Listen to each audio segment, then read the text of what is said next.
National Trivia Day. The question in this segment, if you have magiricophobia, what are you afraid of? Cooking. So, you're in the right spot now if you have that phobia of cooking.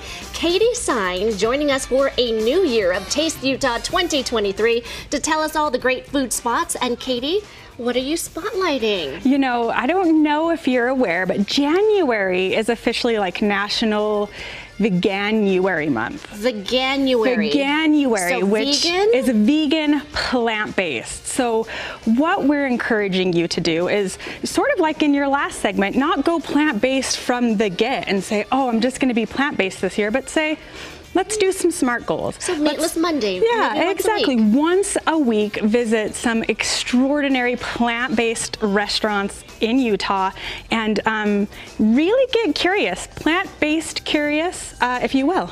Yes, and so you have brought 5 different restaurants here in the Wasatch Front. Yeah, right? This is just a little smattering, just a little example of what you can expect from vegan food. Because I think sometimes when we think plant-based, we think, you know, salad or cauliflower steak, which is like a head of cauliflower that's just been cut large and served to you. And think boring, right? Yeah, but like not flavorful. Fun things, and I asked you, this is all vegan? All of this is plant-based. Some of it even supports different intolerances like gluten or soy or any of these sort of allergies that we've developed over these years.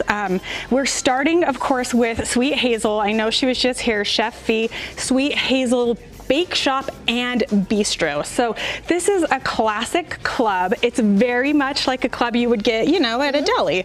And then a Reuben sandwich. So those of my friends that are plant-based, they'll go to Sweet Hazel and say like, I haven't had a Reuben, Katy, in years, but this tastes exactly as I remember it. So there is protein, right? Yeah. So it's a different type of protein. Yes, what are they using then to make it taste like meat? Well, that's a great question, Sheree. Basically, you know, sometimes there's tofu or seitan is a big one.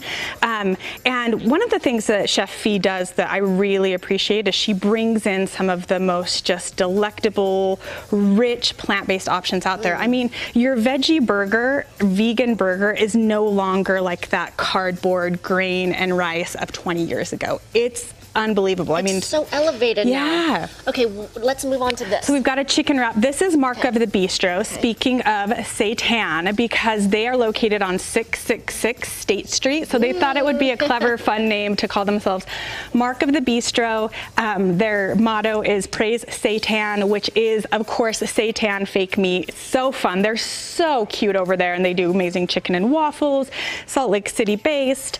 And then this glorious just dessert sweet goodness is from Passion Flower Patisserie, which is on 900 South, so Harvey McMilk Boulevard, and they're doing gluten-free, they're doing plant-based, they're offering you all of these different styles of croissants. And so if you've gone plant-based for your health or for a specific cause or for whatever reason, those sort of little nostalgias that you loved, you actually can taste them again, and they taste exactly as you remember them, which is so rad. So you're not missing anything. No, in fact, it's so fun for the palate to be teased with these new sort of textures and flavors, and then reminded of what's so good. And then speaking of what's so good is this birria taco. So birria tacos are all the rage right now. Oh my gosh, you know? It's the sauce and the meat you've got the consomme. Yeah, okay. It's so yummy. And you can see sort of like this cheese that's glistening because it's melty and it's so good. Gone are the days of like cardboard squeaky cheese. Like, it's so delicious.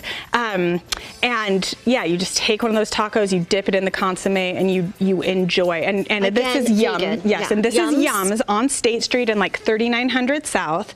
And then we had to throw it back, an oldie, a goodie, but we love Vertical Diner. That was Sage's Cafe many years ago. Okay. Yeah, and they've moved, still on the 900 South there, but Central 900 South there. They're where the old Jade Cafe used to be, which is like between 200 and 300 West. So mushroom stroganoff. This is decadent. This is plant-based food at its finest. And this is just a smattering really just scraping the iceberg right here. Just there's so much to choose from, and I'm sure when you look at their menu, it's hard to choose. Yeah, absolutely. What you want to taste. Again, vegan, support local, and you have a contest. Yes, we have a challenge. I'm super excited about this. So what I'm encouraging you to do, or what Taste Utah is encouraging you to do, is eat at any of these plant-based restaurants. And this is just a smattering. Like I said, there's so many more. We need you to take a photo of yourself in just something similar to this. This is me at Sweet Hazel yesterday eating some plant-based delicious mushroom and leek soup. And tag yourself on IG, tag Taste Utah, tag the location that you're at. Every photo like this enters you to win a $100 gift certificate at the end of the month to anywhere you want to go. So get vegan curious, support plant-based restaurants, and then get entered to win, and we'll draw that at the end of January. Well, Katy, thank you so much for highlighting vegan restaurants. They need all the support that they can give. Yes. And also watch Katy on her show. Please. Yes. All right. And all that information on our website. And thank you, Katy, and to Taste Utah for the sponsored segment. Thanks, we have much more GTU coming up next. But first, one last trivia question for National Trivia Day. Are you ready, Katy? Ready. Where were Doritos invented? That famous chip. Find out the answer after the break when we return.